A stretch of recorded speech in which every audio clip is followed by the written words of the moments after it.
Good afternoon. How are we today?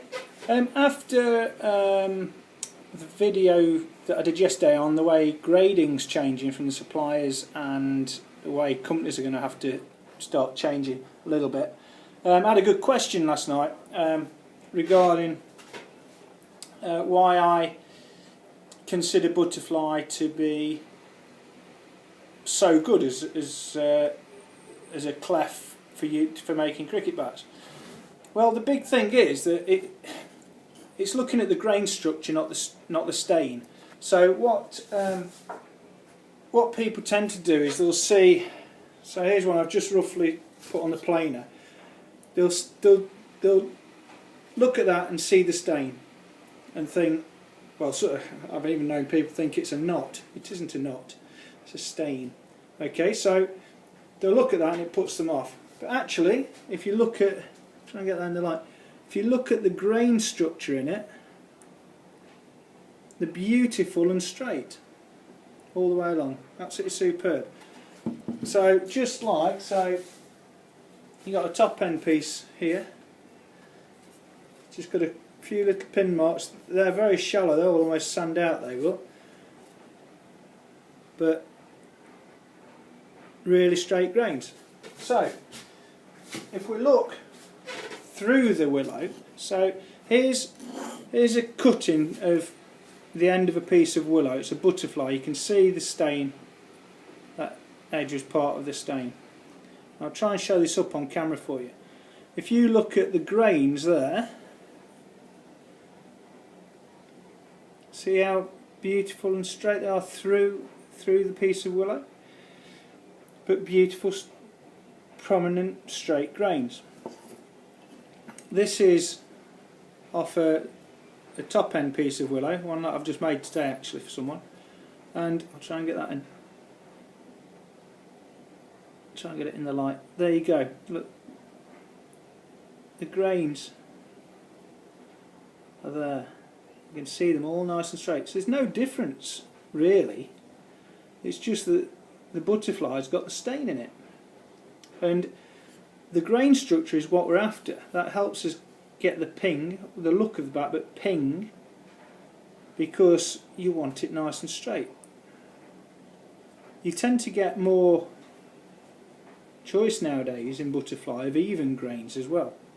You don't get that because the top end is in such demand. You don't get so much of that. But the butterflies, there's more of a selection.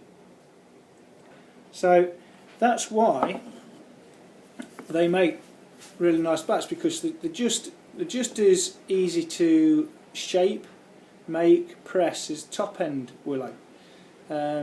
So it becomes just a joy to work with them really, and because of the stain they inherently tend to be a little bit stronger. In all the butterflies I've made, I think I've only had a couple that have snapped, and that's probably just a bit of storm damage in them, you know, or just unfortunate. But you know, I've made a lot of them, so that's why I always say, you know, it's alright buying one top end at £300, but you could have basically two top end performing bats for virtually the same money. So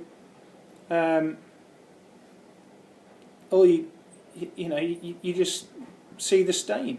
But I like the stain personally because it's very individual. You never get two the same really. So I hope that makes you understand where I'm coming from and where the old bat makers were coming from when they said it's the best willow for making cricket bats.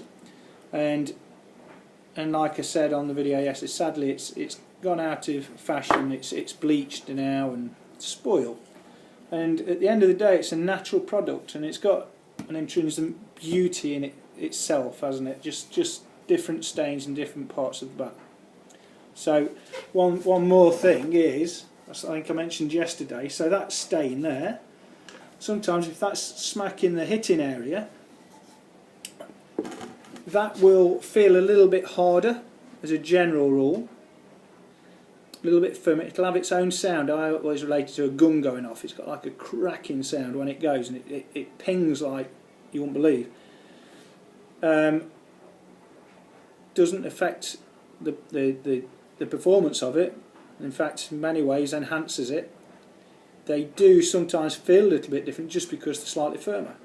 So, but if that stain is away from the hitting area, very much they'll feel just like a top end bat anyway. So, you know, regardless, you get a great piece of willow at a far cheaper rate.